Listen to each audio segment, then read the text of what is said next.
지난 주일에는 하나님께 돌아가자라는 제목으로 이사야서 1장의 말씀을 나누었습니다. 하나님은 이스라엘, 유다 자손을 향해서 내가 자식을 양육하였거늘 그들이 나를 거역하였다 이렇게 말씀을 하셨지요. 그 거역의 모습, 하나님을 등지고 하나님을 떠난 그 자식의 모습이 종교적 부패, 윤리적 부패, 또 우상 숭배의 모습으로 나타난 것을 우리가 살펴보았습니다. 하나님께서는 재물, 오늘날로 말하면 예물 또는 헌금이라고 할 수 있는데 그 재물도 싫다, 예배도 싫다, 너희가 드리는, 너희가 하는 기도도 싫다. 하나님 이렇게 말씀을 하시죠. 신앙생활은 신앙 따로 그리고 생활 따로가 아닙니다. 신앙생활은 생활 신앙이 되어야 하지요. 공적인 예배만 예배가 아니고 우리의 모든 삶이 다 예배이고 예배자의 삶이어야 한다는 것입니다. 그래야만 예배 가운데 여러 요소들, 하나님 받으시는 요소들이잖아요. 예물도 그러하고 그 예배 전체도 그러하고 기도도 그러한데 하나님께서 받으시기에 합당한 요소들로 기능할 수 있다는 것을 우리가 꼭 기억해야 하겠습니다. 그것이 하나님을 기쁘시게 하는 바이고 하나님께 연락되는 예배를 드리는 길이기도 한 것이죠. 오늘은 이사야 2장의 말씀을 통해서 은혜를 받고자 하는데요. 오늘 2장의 주제는 한마디로 말하면 여호와의 날입니다. 여호와의 날로 기억하시면 되겠고, 그런데 이 여호와의 날은 양면적이에요. 두 가지 측면이 있다는 것이죠. 하나는 하나님을 사랑하는 자에게, 그분을 온전히 섬기는 자에게, 하나님을 온전한 예배자에게 하나님께서는 그 여호와의 날을 위로와 회복의 날로 주신다는 것입니다. 그러나 그 반면에 하나님을 섬기고 사랑하는 것이 아니라 하나님을 대적하는 사람들이 있잖아요. 그 사람들에게는 그 날을 심판과 재앙의 날로 주신다. 이것을 우리가 기억할 필요가 있죠. 이러한 선지식을 가지고 이제 본문 속으로 들어가 보겠습니다. 선지자는 먼저 본문 1절로 5절에서 하나님께서 열방을 구원하실 말일에 대해서 노래를 하고 있습니다. 자, 1절 말씀에 보면 아모스의 아들 이사야, 이사야 선지자가 기록한 이 이사야서를 보고 있는데 이 내용은 유다와 예루살렘에 관한 말씀이라고 지난 시간에도 살핀 바가 있습니다. 선지자가 받은 말씀은 2절에 의하면 말일 그리고 시온에 관한 예언이자 환상임을 우리가 알 수가 있어요. 자, 2절에 말일이라는 단어가 나오고 또 여호와의 전의 산이라는 그러한 낱말도 나오는 것을 확인할 수가 있습니다. 이 말일에, 우리는 말일 그러면 마지막 날, 한 날을 생각하기 쉽지만 영어 성경에 보면 in the last days에 last days 복수형으로 되어 있습니다. 그러니까 이 세상의 끝날 이렇게 번역할 수도 있지만 이 세상의 끝날들 이렇게 이해하시면 된다는 것이고요. 그렇기 때문에 마지막 날이라기보다는 마지막 때를 가리킨다고 보시면 되겠습니다. 성경적인 이해를 말씀을 드리면 이런 겁니다. 예수님의 초림이 있었잖아요. 초림. 처음 이 땅에 오신 성육신하신 그 초림이 있는가 하면 또 다시 오실 재림이 있지 않습니까? 그 초림과 그 재림 사이의 날들, 모든 날들이 바로 여기에 해당한다고 볼 수가 있습니다. 그것은 곧 우리가 신약시대라고 일컫는 그 시대이죠. 오늘날 우리는 이 신약시대를 살아가고 있고 예수님의 초림과 재림 사이에 살아가고 있으니까 바로 우리가 살아가는 이 시대에 대해서 선지자 이사야가 예언을 한 거예요. 선지자 이사야는 예수님 오시기 주전 700에서 800년 전에 사역을 했던 사람이에요. 그 7, 800년 전에 예수님께서 오실 것을, 그 초림을 예언했고 그 초림부터 시작되는 말일에 대해서도 이제 예언하고 있다. 이렇게 보시면 되겠습니다. 자, 그 말일의 끝, 그 말일의 끝은 당연히 여호와의 날이 되는 거예요. 구약의 용어로는 여호와의 날, 신약적인 논의로는 예수 그리스도 재림의 날 이렇게 이해하시면 되겠습니다. 자, 여호와의 전의 산이 나오는데요. 여호와의 전의 산, 그러니까 여호와의 전이 있는 산이라는 의미겠죠. 하나님의 성전이 있던 곳이 어디죠? 예루살렘에 있는 성전산이에요. 성전이 있기 때문에 성전산이라고 부르는데 그 산의 이름은 시온산입니다.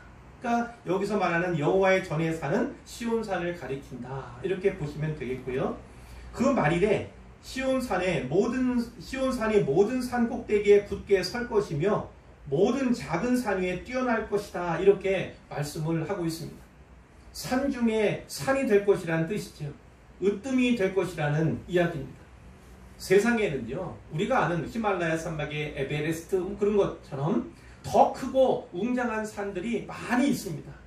또 가나안 땅에만도 이 시온산보다 더 높은 산들이 있어요.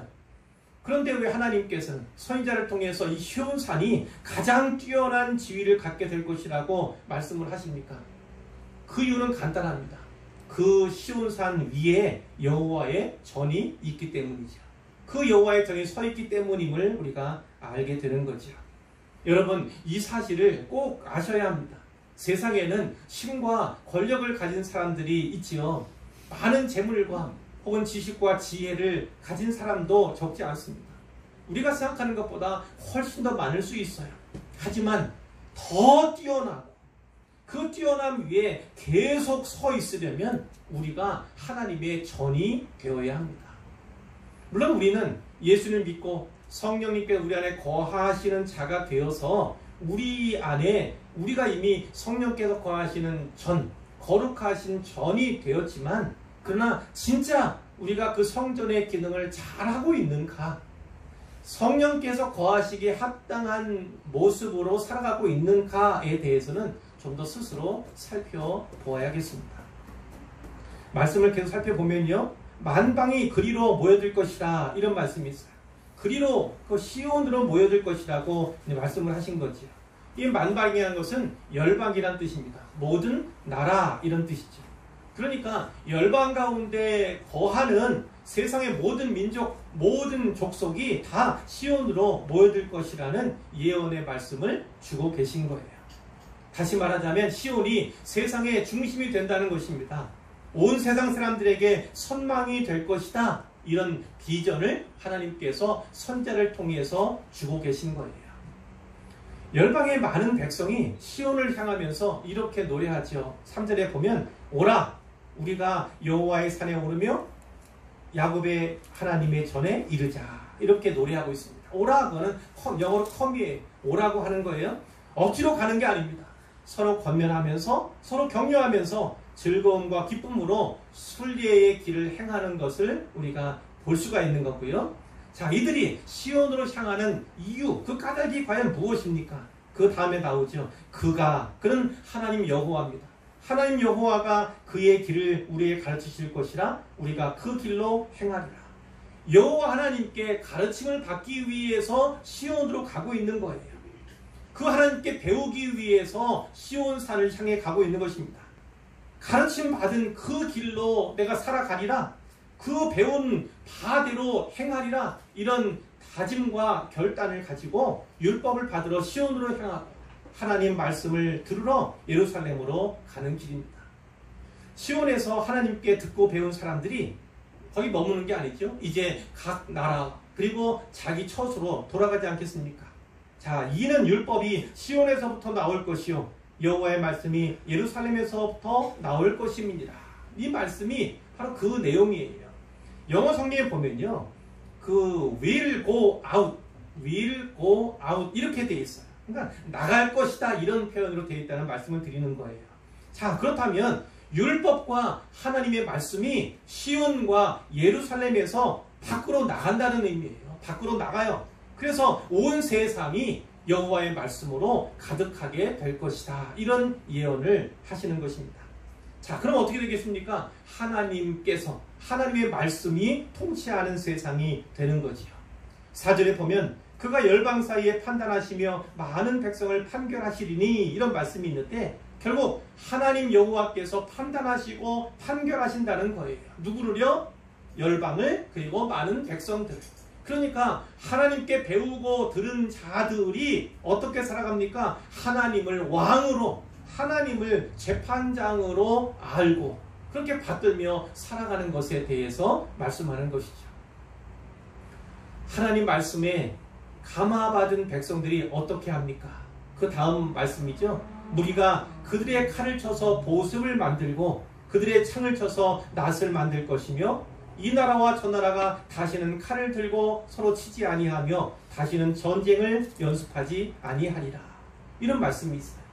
자, 칼과 창은 전쟁 무기잖아요. 살상 무기입니다. 그런데 그 전쟁 무기요 살상 무기인 칼과 창을 쳐다는 것은 용광로에 녹여서 다시 뭔가를 만드는 거잖아요. 무엇을 만듭니까? 보습과 낫을 만든다는 거예요. 농기구를 만든다, 그런 의미죠. 전쟁 무기가 다시는 필요 없다는 거예요. 전쟁을 연습할 일도 없는 그런 세상으로 변화가 될 것이다, 이렇게 예언하고 있는 거예요. 하나님께서 주시는 평화의 시대가 임하게 될 것이다. 자, 그런데 그 말일이 지금 우리가 살아가는 이 시대라고 말씀드렸잖아요. 근데 왜 오늘날 전쟁이 그치지 않습니까? 이런 질문을 우리가 가질 수 있잖아요. 모든 나라, 모든 민족이 다 하나님 말씀대로 살아간다면 당연히 이 땅에서도 그 평화의 시대가 시작될 겁니다. 그 평화의 모습이 전개될 거예요. 하지만 우리가 알다시피, 우리가 의문을 갖다시피 현실은 그렇지 않지 않습니까? 하나님 말씀을 듣지 않는 사람, 오히려 배역하며 반역하는 자들이 이 세상에는 더욱더 많기 때문에, 아직은 많기 때문에 현실이 그렇다, 이렇게 이해하시면 되고요. 결국 이 땅은 그림자와 같습니다. 그림자. 결국은 완전한 평화가 우리가 새 하늘과 새 땅에서 이루어질 것을 보게 될 것이다. 이런 식으로 우리가 이해하면 되겠습니다. 자, 그런데 놀라운 사실이 한 가지 있어요. 시온과 예루살렘이 언급이 되고 있는데 거기에 사는 거민들은 나타나고 있지 않습니다. 하나님께로부터 율법, 토라라고 합니다. 그 율법과 여호와의 말씀을 받은 민족이 있잖아요. 근데 그 민족에 대해서는 이런 방구 전혀 언급이 없다는 거예요. 왜 그럴까요? 하나님은 자기 백성 이스라엘, 또 유다 백성에 대해서 기대가 컸습니다. 그런데 이스라엘의 현실은 그렇지 않은 거예요. 지난 시간에 살펴봤던 것처럼 그들은 율법의 율자도 모르는 겁니다. 하나님을 안다 하지만 하나님은 그들을 모른다고 하시는 거예요. 그리고 그들은 율법을 지키면서 보존한다 하지만 실제로 율법을 따라 살아가는 자의 모습이 아니었던 겁니다. 그러니까 율법의 율자도 모른다, 이렇게 얘기할 수가 있는 거지요. 하나님께서는 그들을 보고 그들의 이런 문제를 보면서 그때까지는 이스라엘에게만 특권을 주셨어요. 하나님의 백성으로서의 특권, 그들에게만 말씀을 맡긴 그런 특권을 부여했었는데 이제 온 열방에게도 그 특권을 넓히시겠다, 허락하시겠다, 이런 말씀을 하시는 거지요.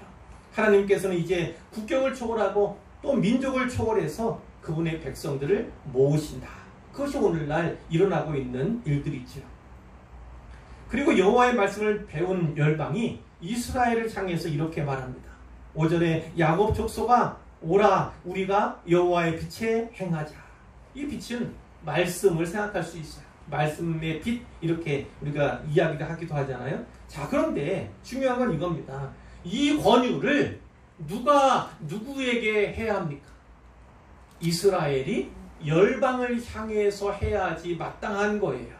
그런데 여기에서는 열방이 이스라엘을 향해서 말씀하고 있다는 거지요. 주객이 전도된 상황인 거예요. 열방이 이스라엘에게 오히려 권면하고 권유하고 있음을 우리가 보게 됩니다. 자, 서두에서 말씀을 드렸습니다. 여호와의 날이 하나님을 사랑하는 자들에게는 위로의 날, 회복의 날이 되는 반면에 동일한 그 날이 하나님을 대적하는 자들에게는 심판과 재앙의 날이 될 것이다. 이런 말씀을 모두에 드렸는데 이스라엘 사람들은요, 강한 선민의식을 갖고 있었어요. 하나님께 선택받은 민족, 자기들만이 하나님께 선택받은 민족이라는 그런 자부심이 아주 대단했지요. 그것은 오늘날도 마찬가지입니다.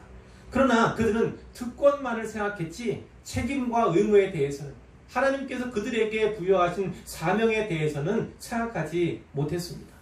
그들은 여호와의 날에 대해서도 오해하고 있었어요. 자기들은 하나님의 선민이니까 자기들에게 여호와의 날은 당연히 위로의 날이고 구원의 날이고 회복의 날이 될 것이라고 여긴 거예요. 그런데 그런 이스라엘 향해서 선지자가 경고하는 겁니다. 그날을 기대하지 말라는 것. 그날을 기대하지 말라는 겁니다. 자, 이런 말씀은 아모스서에도 언급이 돼요. 아모스 5장 18절로 20절에 보면 이런 말씀이 있습니다. 화 있을진정. 아모스 선지자가 이스라엘 향해서 화를 선언해요. 여호와의 날을 사모하는 자여. 여호와의 날을 사모한다는 것 자체가 나쁜 것은 아닙니다. 자, 너희가 어찌하여 여호와의 날을 사모하느냐? 그 날은 어둠이요 빛이 아니라 여호와의 날은 그들이 사모하는 그대로 이루어질 것이 아니라는 겁니다. 너희가 빛을 원하지만 그날은 너희에게 어둠이 될 것이다. 이런 말씀을 하는 거예요. 그날은 마치 사람이 사자를 피하려다가 곰을 만나는 것. 사자 피하려다가 곰 만나는 거 어떤 상황인지 아시죠? 혹은 집에 들어가서 손을 벽에다가 대었는데 뱀에게 물린 거예요. 손대었다가 뱀에게 물리는 그런 형국을 말합니다. 여호와의 날은 빛 없는 어둠이 아니며 빛남 없는 캄캄함이 아니냐. 너희에게 그날은 여호와의 날은 빛 없는 어둠의 날이 될 것이다. 빛나는 것이라고는 전혀 없는 캄캄한 날이 될 것이다. 이렇게 경고를 한 거예요. 이와 마찬가지로 너희에게 여호와의 날은 위로와 회복의 날이 아니라 심판과 재앙의 날이 될 것이다. 선지자는 이렇게 선포하고 있는 것입니다. 이제 6절 이하의 말씀을 살펴볼 차례인데요. 그 내용은 크게 세 가지입니다. 세 가지로 나누어서 살펴보겠습니다. 첫째, 주의 백성에게 왜 여호와의 날이 심판과 재앙의 날인가? 이것에 대해서 논의하고 있어요. 그것이 6절부터 9절까지의 말씀입니다. 자, 주의 백성에게 왜 여호와의 날이 재앙과 심판의 날인가? 이 질문에 대한 답이 6절에 나와 있죠. 6절이에요.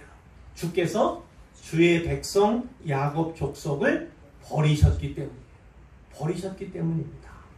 자, 그러면 하나님께서 왜 자기 백성을 왜 버리셨을까요? 하나님께서 주신 땅, 그 땅을 온갖 더럽고 추악하고 부정한 것들로 채웠기 때문이에요. 자, 계속되는 말씀을 보세요. 그들에게 동방풍속이 가득하며, 동방풍속이라는 건 동방에서 온 풍속을 말하는 거예요. 자, 예를 든다면 아람이나 메소포타미아에 있는 그런 이방 풍습들이 가득하다는 거예요.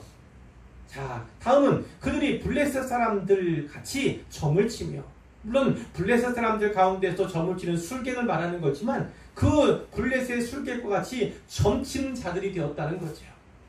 이방인과 더불어 손잡아 언약하였습니다. 하나님께서 이방인과 손잡지 말라고, 언약과 동맹 맺지 말라고 했잖아요. 그런데 그들과 언약해서 동맹을 맺었다는 거죠. 7절에 보니까 그 땅에는 은금이 가득하고 보화가 무한하며 그 땅에는 마필이, 말이 많다는 거죠. 병거도 셀 수 없이 많다는 의미예요.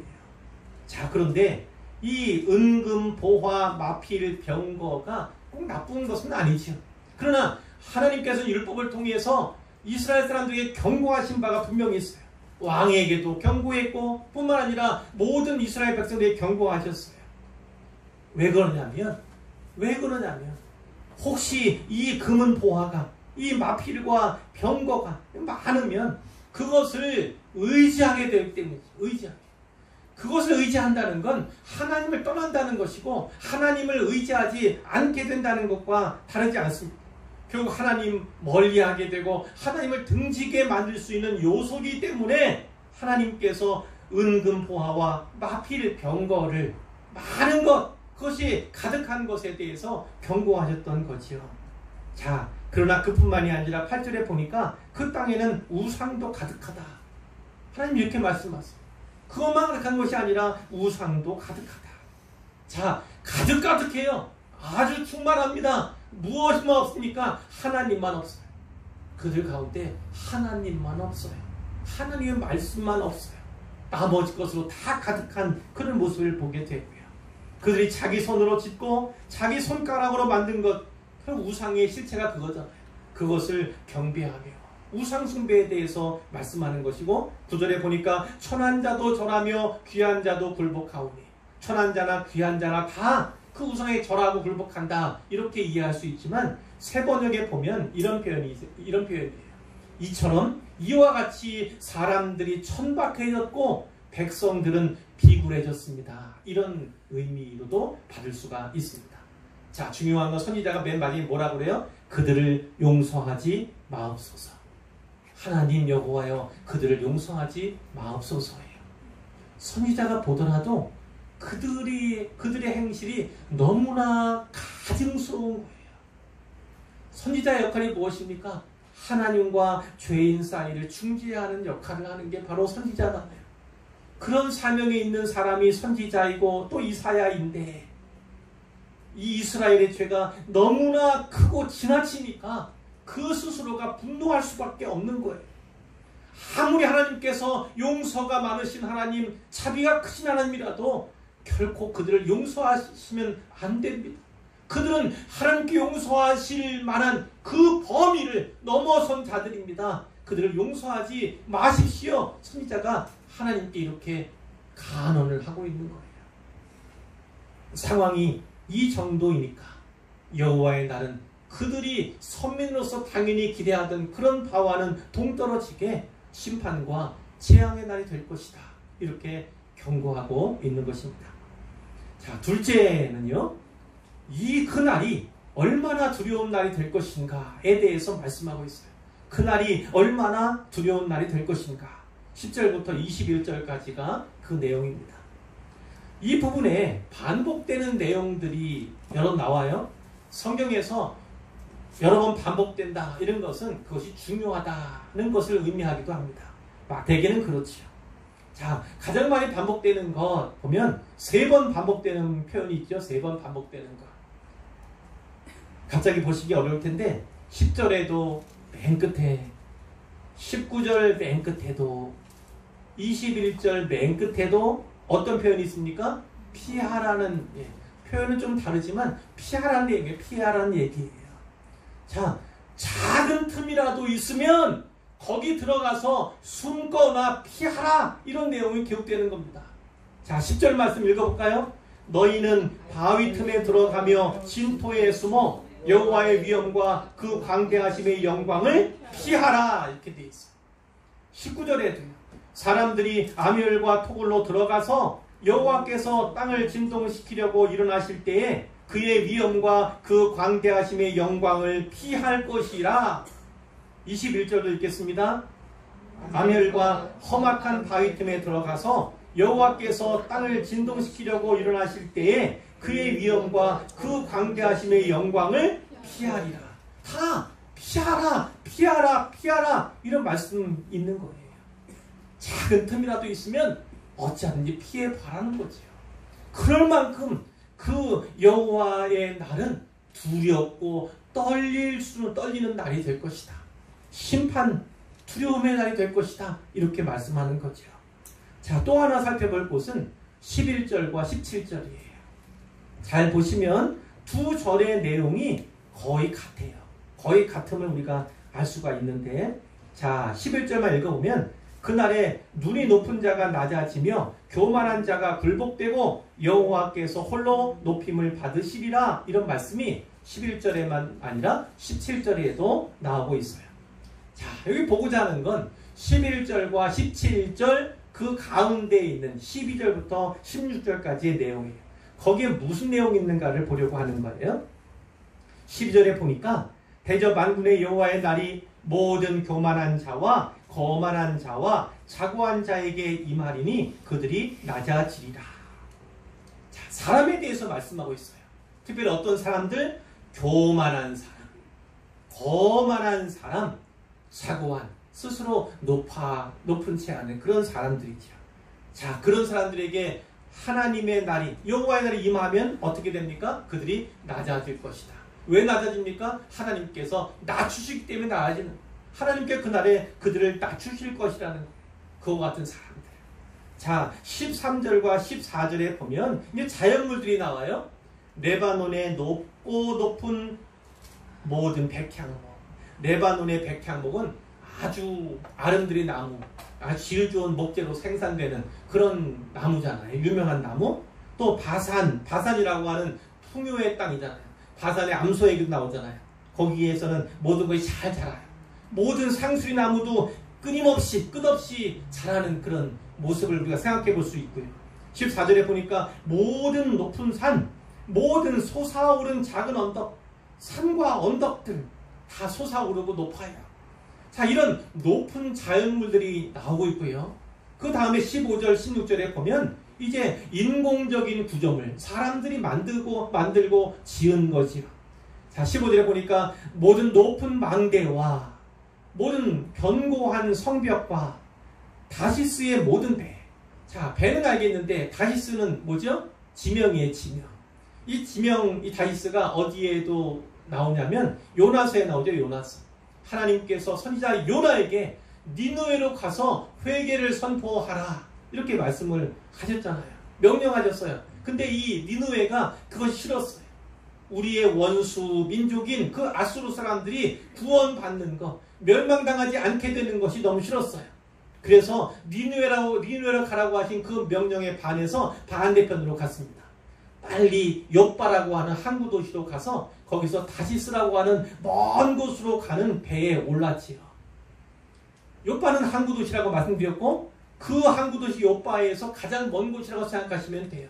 다시스는 지중해가 지도 보면 아주 길게 되어 있습니다. 동과 서로 아주 길게 되어 있는데 욥바는 지중해 동쪽 끝에 있는 도시예요. 이스라엘 쪽에 있으니까. 반대로 이 지중해 맨 서쪽 끝에 있는 데가 스페인이고 그 스페인 도시가 바로 다시스였다는 거지요.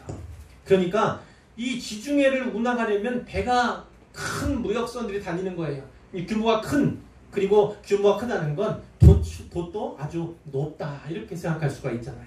그 다시스의 모든 배, 그리고 모든 아름다운 조각물, 이 나라주 2번에 보시면 그것도 역시 망대로 돼 있어요. 조각물이. 그 망대라는 건 망보기 위한 높이 쌓은 거잖아요. 역시 15절에 나오긴 하지만 이 조각물이라는 것도 뭔가 높은 것을 또 우리에게 연상케 하는 그런 구조물이라는 것을 알 수가 있지. 자, 처음에는 사람들에 대해서, 높은 체하는 사람들에 대해서. 두 번째는 자연물 가운데서도 높은 것들에 대해서. 그리고 마지막으로는 사람들이 쌓아올린 인공적인 구조물, 높은 것들에 대해서 언급을 하고 있는 거지요. 그런데 공통적인 건 어떻습니까? 그날이 되면 하나님께서 다 낮추실 것이다. 높은 것들이 다 무너져 내릴 것이다. 하나님께서 경고하시는 겁니다. 자, 18절에 보면 우상들은 온전히 없어질 것이다. 20절에 보니까 사람이 자기를 위하여 경배하려고 만들었던 은우상과 금우상을 그날에 두더지, 다른 성경에는 쥐 이렇게도 번역이 됩니다. 두더지와 박쥐에게 던지고. 자, 두더지와 박쥐는 뭐예요? 두더지와 박쥐. 물론 쥐라고도 번역된다고 말씀드렸는데 어떻든 간에 손 이렇게 대기가 꺼려지는 거잖아요. 가까이 하기가 싫은 거잖아요. 혐오감을 가진 것들이잖아요, 보통은요.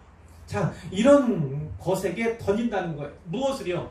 은우상과 금우상. 실전에 보니까 은금이 풍부하다, 가득하다 이렇게 말씀이 있었잖아요. 자, 잘 보세요. 은금이 가득한 것, 그 은과 금을 잘 관리하지 않으면 그것이 뭐가 됩니까? 은우상이 되고 금우상이 된다. 그러니까 물질과 재물관을 성경적으로 바르게 가져야 합니다. 은과 금이 많은 것, 온갖 보화가 풍성한 것, 그것은 복이기도 하지만 복이 아닐 수도 있어요. 누군가에는 그것이 말 그대로 우상과 같이 기능하는, 역사하는 그런 것을 우리가 보게 되지요. 자, 그런데 이 두더지, 쥐, 박쥐 던진다는 거예요. 왜 그렇습니까? 이 환난 날에는요, 그 은과 금도, 은으로 만든, 금으로 만든 우상들도 다 필요가 없다는 겁니다. 무용지물이라는 거예요.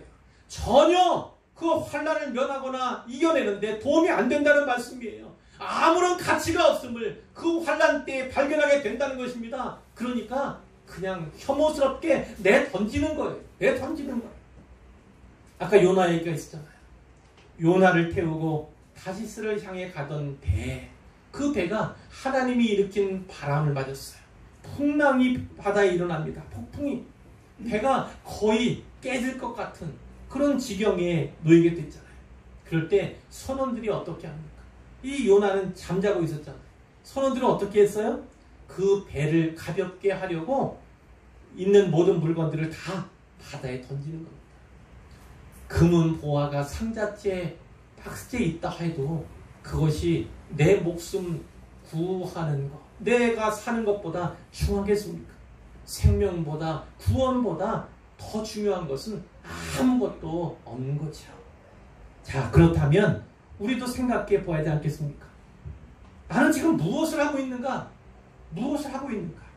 혹시 무너져 내릴 것을 쌓아 올리는 데 열중하고 있지는 않은가를 돌아보아야 합니다. 없어질 것을 의지하며 살아가고 있지는 않은가? 생명을 위해서는, 구원 위해서는 아무런 도움도 되지 못하는 그 쓸모없는 것들을 위해서 살아가고 있지 않은가? 그것을 하나라도 더, 조금이라도 더 끌어모으려 그런 목표를 가지고 살아가는 삶은 아닌가? 그것을 생각해 보아야 합니다. 그렇다면 그것은 우상이나 혹은 우상과 같은 것들에 지나지 않는 것이고, 우리가 그렇게 살아가는 모습도 우상 숭배와 다르지 않은 것이죠.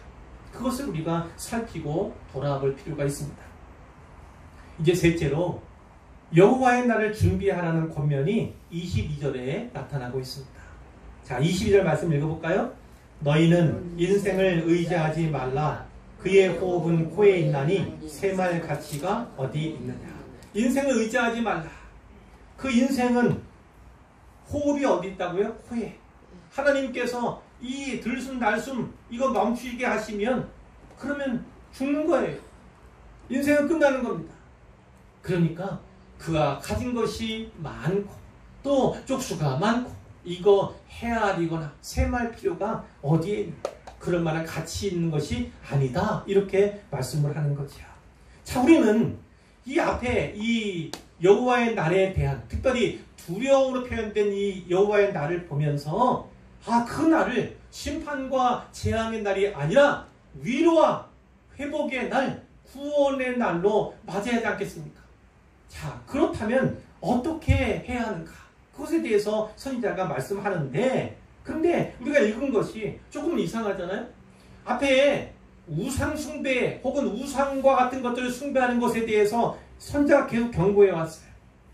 자, 그렇다면 맨 마지막 결론은 보통 우상을 의지하지 말아라, 이렇게 하면 그 산뜻하게 끝나잖아요. 간단하게 끝나잖아요.